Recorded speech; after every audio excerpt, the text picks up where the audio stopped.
I've been living my whole life in fear.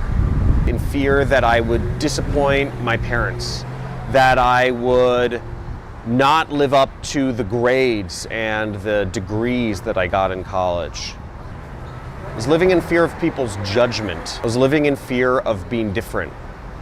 But once I started realizing that all the power is within myself, that anything I want in life, I don't need to worry about others judging my self-worth. The only person that can judge where I want to go in life and my own personal self-worth is myself. Not a boss, not my family, not the judgment of my friends and peers and coworkers.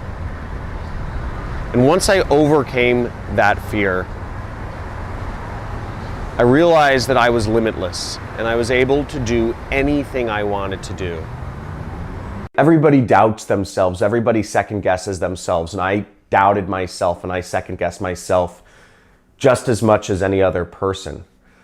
But I'd say the difference is no matter what, I knew that I needed to be moving out of my current situation.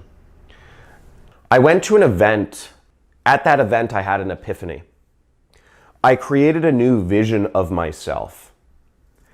And what happened is every day I went to work after that event.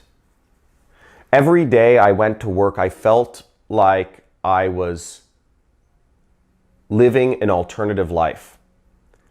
Because in my mind, I already had a new vision for myself already created. And that new vision of myself was that I was free.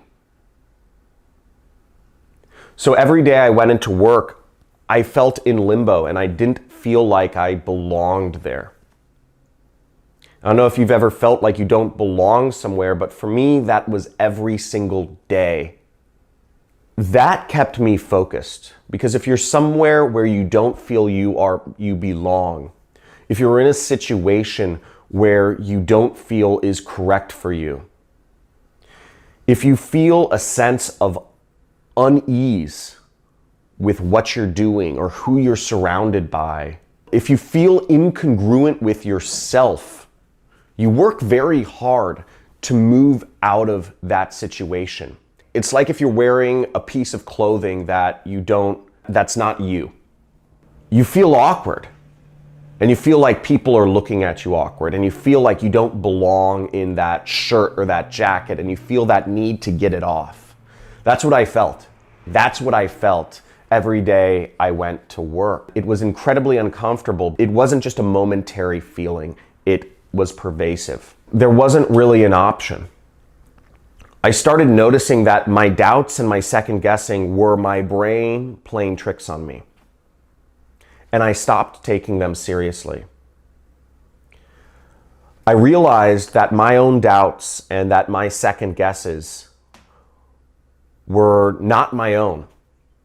That those doubts that bubbled up in my brain, those second guesses about my direction, those were actually what society wanted me to think. And I realized those thoughts were not my own. Those thoughts were society's trying to claw me back into the safety net of that structured corporate world that we've been educated on for our entire lives. And once I realized that those doubts were not my own, but they had been educated into my brain by my friends, by my family, by my teachers, I started realizing that I had to move beyond them. And I did. Doubt used to cause me to hold myself back in life and in business.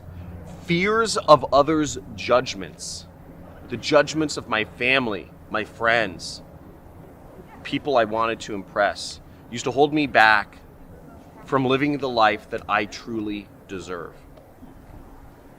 Now, once I learned to control those doubts, once I learned to control those fears of judgments from others, I was able to live a life that I truly enjoy. And being able to control your fears and your doubts of judgments of others and society will set you free. In just a second, I'll tell you my story of how I've been able to overcome doubts and the striving to be of perfection in my own self to create a business that makes me millions of dollars per year and living a life that I truly love. So when I first decided that I wanted to quit my job, it was out of anger, right? And it wasn't from like a centered place. I realized I was at a crossroads in my life. And there were kind of two paths I could go on. One is I could really just double down on the career route and say, look, I'm gonna make this work. This may not be the right job for me where I'm gonna move up, but I'm gonna double down the career route. I still believe that I can make it work. It's just, this is the wrong job. And the other route was that the only person who could actually pay me what I'm worth is myself, and I need to be an entrepreneur. And what helped me make that decision was I kind of projected into the future for each of these routes. I said, if I take route A, where will I be in 1, 2, 5, 10, and 25 years? And I just kind of imagined where my life would go in each of these routes. And what I realized was that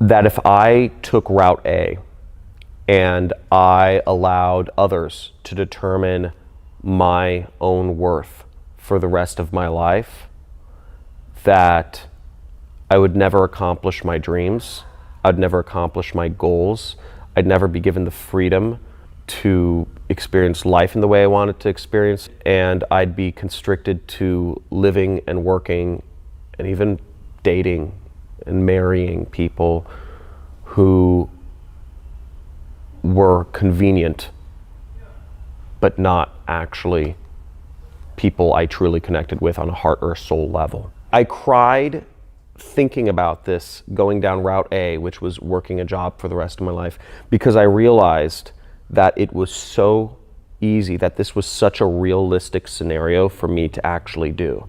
It was not crazy to think that this could be my life and I could always be living on somebody else's terms. You know, but it's so easy to fall into that trap. It freaked the hell out of me. I feel very fortunate to this day that I am not on that path. Whereas I realized route B was scary. Being an entrepreneur and defining my own sense of self-worth, it was scary. But I realized I would live a life of regrets, of constriction, of being on somebody else's term, of being a comfortable slave if I allowed my sense of self-worth and my worth to be determined by somebody else. And at that moment, I made a decision that I can determine my own happiness. I can determine my own freedom. I can determine what I get from this life. Then the decision was my own. So when I had made the decision not to quit my job, it did not come from fear anymore, but it came from a sense of really knowing myself and knowing where I needed to be. Losing everything I owned was obviously a massive personal setback. In a weird way, it was actually quite liberating because it helped me realize what is truly the most important things in life to me. I didn't think the fire was actually going to come to my house. I didn't think it would actually happen to me. I woke up and the sky was a reddish color, but then it turned black. I noticed the reason the sky turned black was because a tree had just collapsed and sent up a mountain of soot that blacked out the sun. So at that point I realized I had to get out, and I had to get out immediately within the next 5 minutes. The winds were blowing 70 miles an hour. There were ashes flying everywhere. There were embers flying everywhere, and my neighbor's yard is on fire. Everything I'd accumulated throughout my entire life and my animals were just in my house.